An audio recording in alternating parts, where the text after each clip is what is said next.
morning, everyone. Thank you so much for joining us for daily devotions through Redeeming Life Fellowship. My name is Dan. I'm the teaching pastor at Redeeming Life, and I'm just so glad that you could join us today.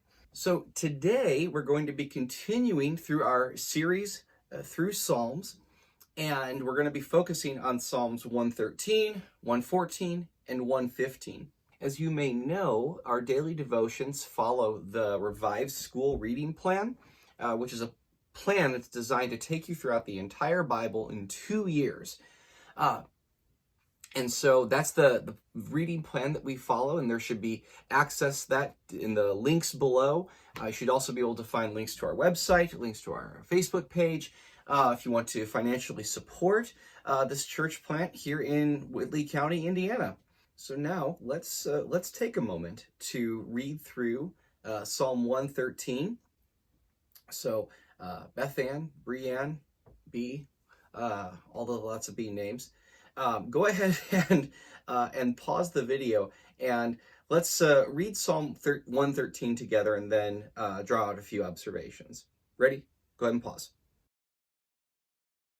So with a psalm like Psalm 113, one of the things that you might notice is that it's very expansive in the way that it describes and talks about God as God being exalted over all the nations, his glory above the heavens.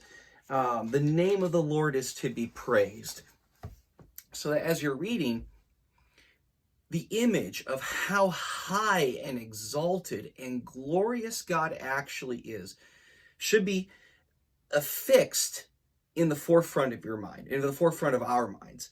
That image of God as high and exalted above all creation, above all the nations, is firmly affixed in your mind.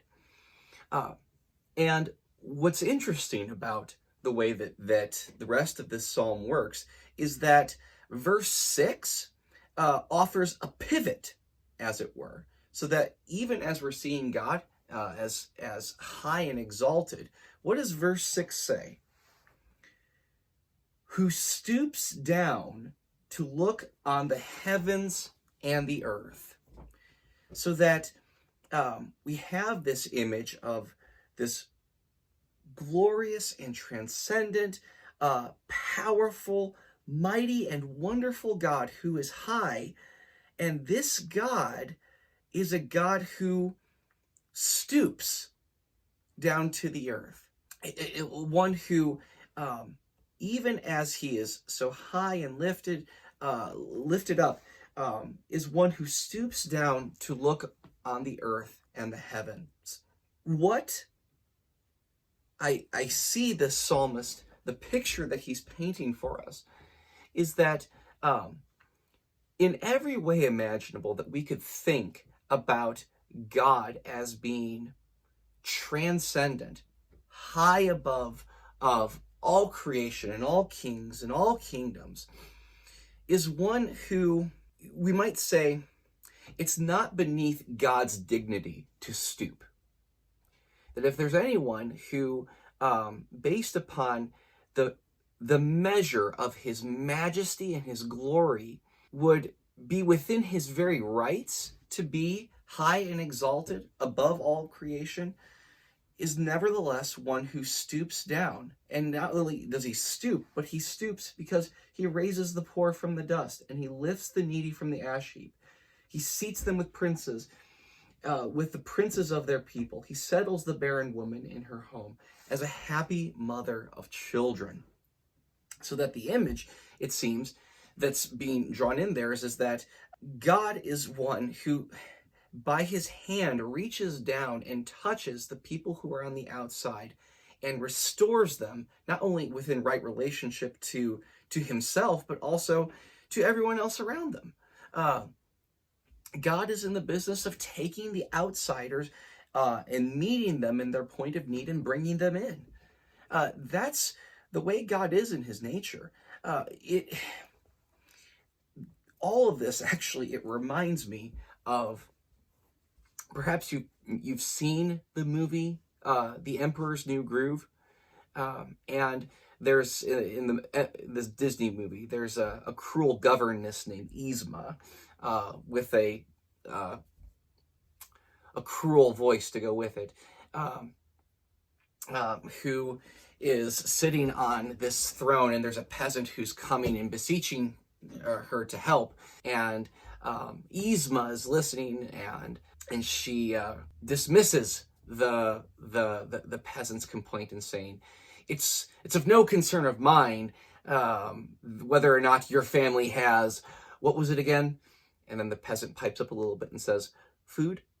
And then Yzma storms off and saying, well, you should have thought about that before you became peasants. Take them away, take them away. But you could see how with somebody like Yzma, who is high and exalted on her throne, cares nothing for people who are on the outside, who just need bare and basic necessities. But isn't that the way that sometimes we're accustomed to thinking about people who are high and lifted up because they're so high, so important, so glorious, so majestic? There's no way that they could possibly be concerned with the poor, the downtrodden, the needy, the afflicted. There may be some people who use their high and exalted status to be above the rabble. That's not God. That's not in his nature. It's in God's nature, as it's so poetically described in Philippians chapter 2, who being in the very nature of God, did not think equality with God something to be asked, talking about Jesus, but taking on the very nature of a servant, submitted himself to death, even death upon a cross. That's the kind of God who we serve. And not only does he reach the downtrodden, but he also chooses them, as it's described elsewhere in 1 Corinthians, when Paul demonstrates how God takes the lowly things and the despised things and the things that are not in order to nullify the things that are.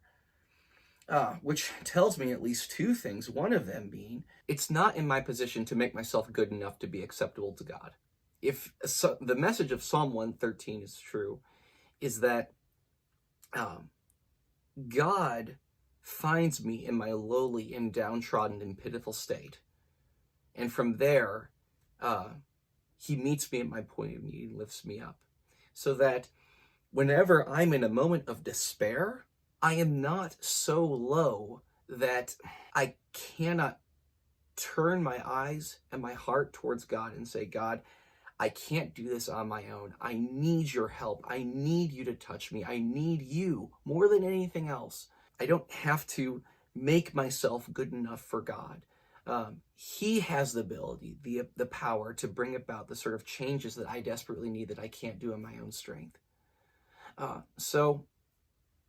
then, another point to be drawn out is that if it's not beyond God's dignity, who is high above all creation, to reach down and redeem the life of those whose lives are falling apart and who are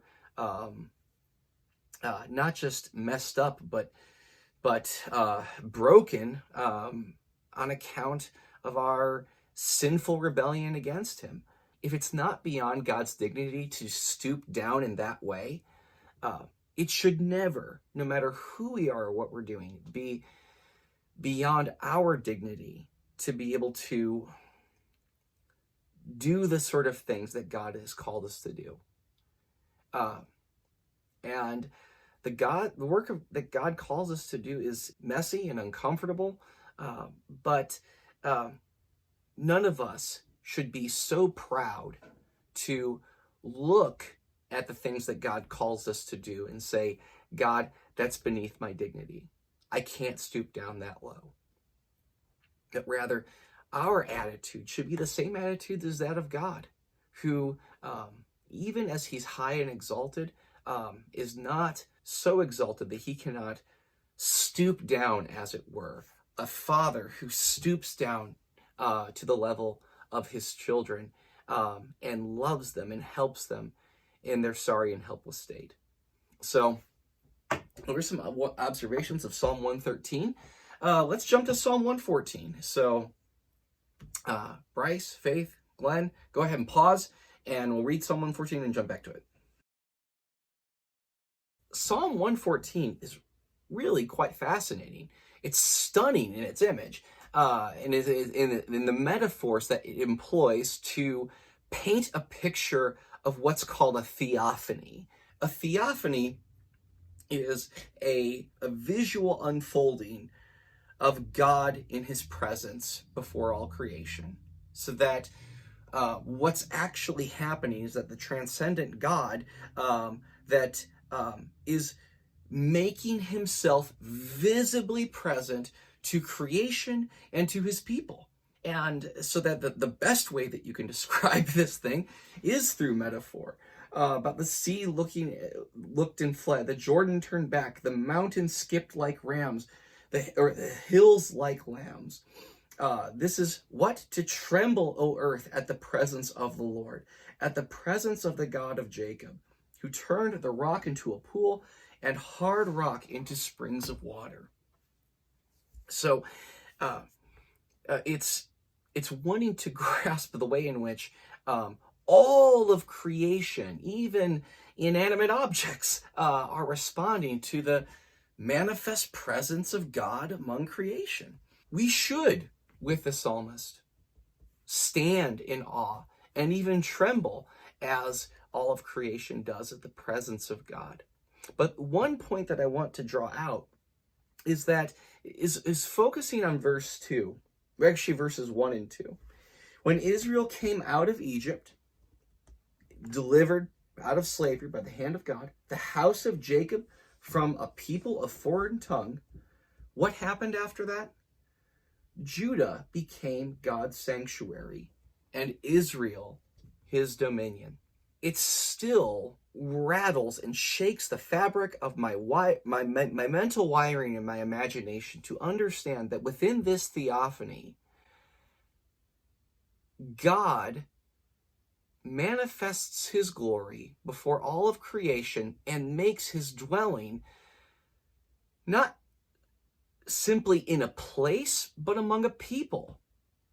He says, Jacob and Israel, those are synonymous references to the patriarchs who are at the very top of the descendants of the nation of Israel, who God delivered and brought out of Egypt. And God calls them and makes them a people of his own, and doesn't just simply say, here, I'll take you and lead you into the land of Canaan that you will occupy and will become the land of Israel, that in this land, this ground, this dirt where you're going to build buildings and temples for my name, that yes, I'm going to dwell in this place, but even more importantly, I'm going to be dwelling among the people. That God manifests his unspeakable glory, not just simply within a place, but among a people. And so that certainly challenges my thinking,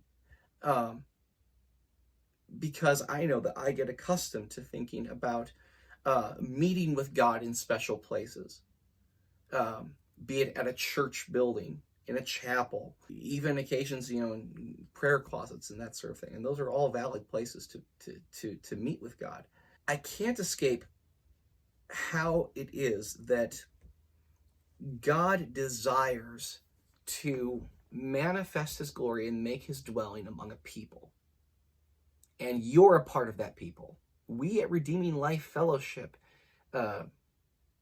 this should be our heart's cry, that we don't just be simply a people who pursue after God and point towards God, but that we we allow God to make his dwelling among us, whether that's individually within the deepest part of our hearts, but collectively when we come together that we come together not just to learn about God, but to seek God himself, and to allow God to be able to manifest his glory, his power, his deliverance, his majesty, his justice, his steadfast loving kindness, revealed through the face of Jesus Christ.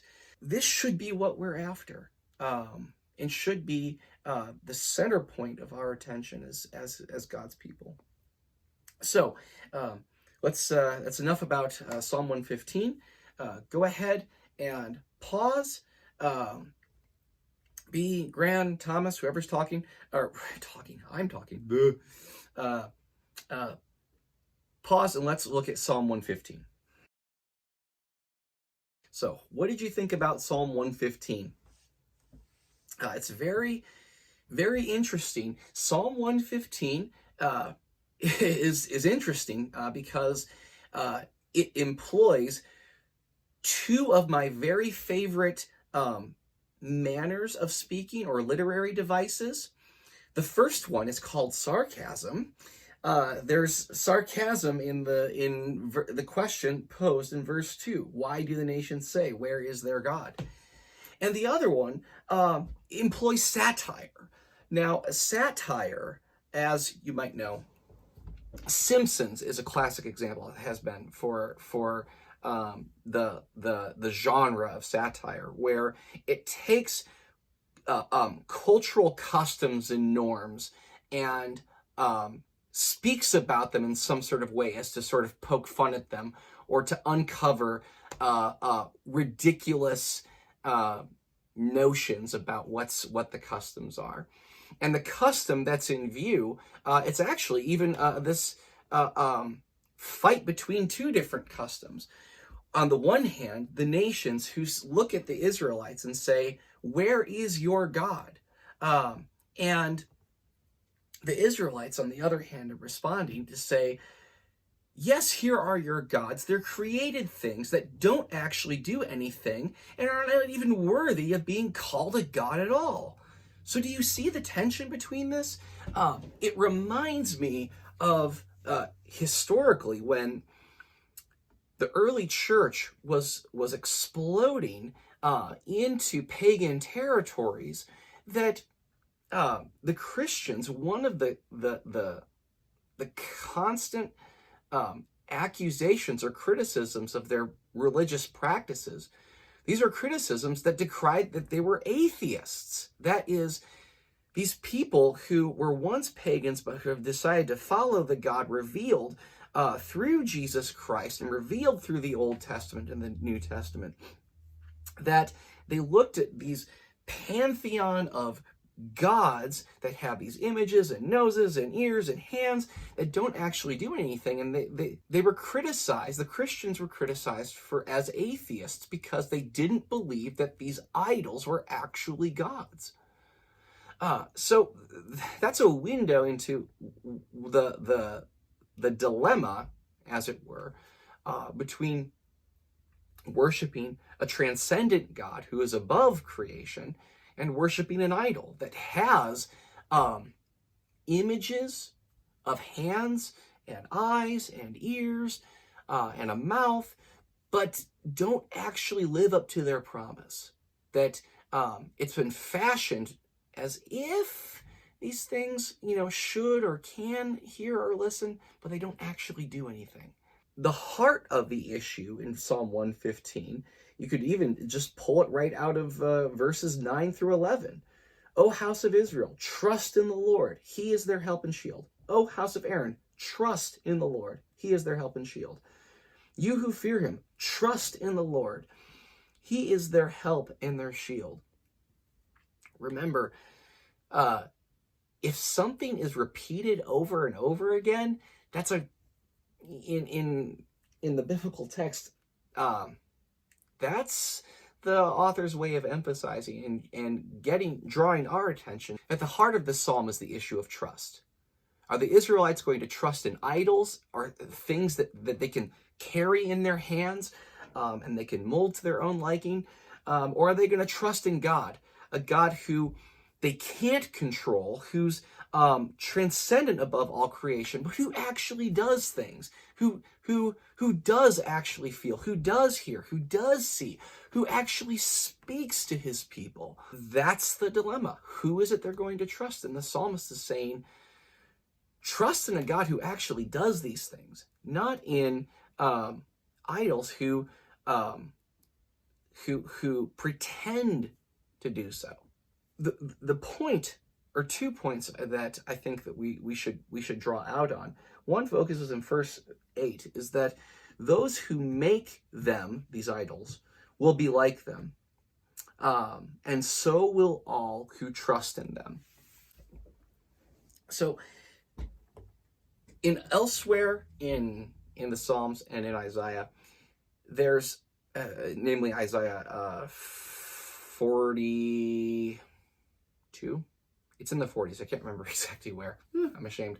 The Bible in these passages talks about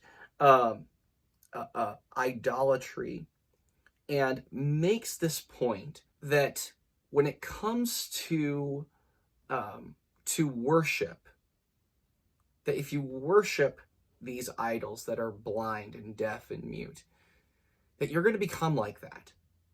And that ultimately, whatever it is that we choose to worship, we become the things that we worship. When you give your heart to something or someone, over time, everything it is that you do, the way that you spend your time, what you talk about, the seat of your affections, the focus of your intellectual endeavors, become saturated by its object. Your being, your speech, your imaginations become so preoccupied with this thing that you start becoming like the thing that you're worshiping. To offer your heart to something that doesn't deliver on its promise is only to say that when we worship idols and worship things that don't deliver on their promise, that are destined to destruction,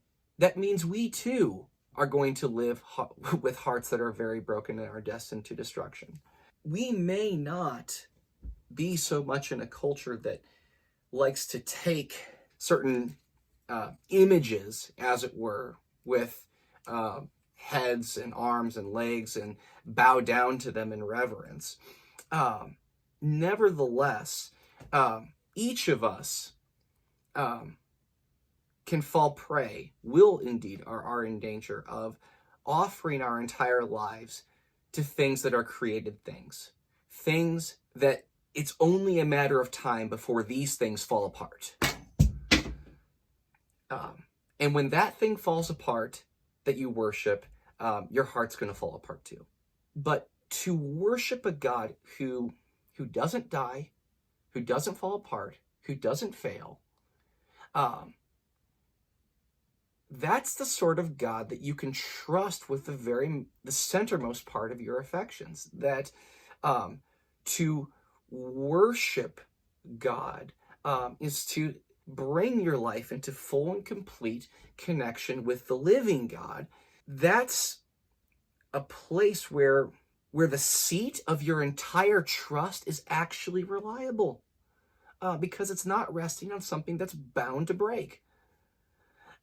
So you can see how the way in which the issue of trust and worship are actually fitting hand in hand in Psalm 115. So let's heed the response, the call to of the psalmist in 115 to trust in the Lord and to not trust in idols, and that when it comes time, when the decisions that we have to make involve the sort of risk that faith and circumstances of faith imply, that we trust God, and that we don't put our lives in the hands of things that we know are bound to perish and that we know are going to break our hearts. So that is a snippet of Psalms 113 through 114 through 115. And I really hope for the opportunity that we'll be able to meet in person through Redeeming Life Fellowship that meets on Wednesdays and Sundays here at this house.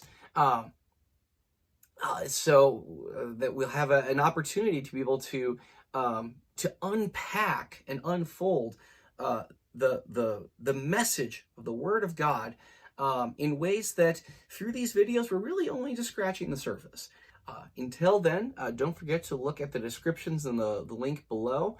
Don't forget to subscribe to the channel so that you'll get daily reminders to follow along with us in our Bible reading plan, so that we can continue to grow together and learn to live as the people of God, as it talks about in Psalm 114. So I love you all very much, and look forward to the next time we all get to meet together. So take care.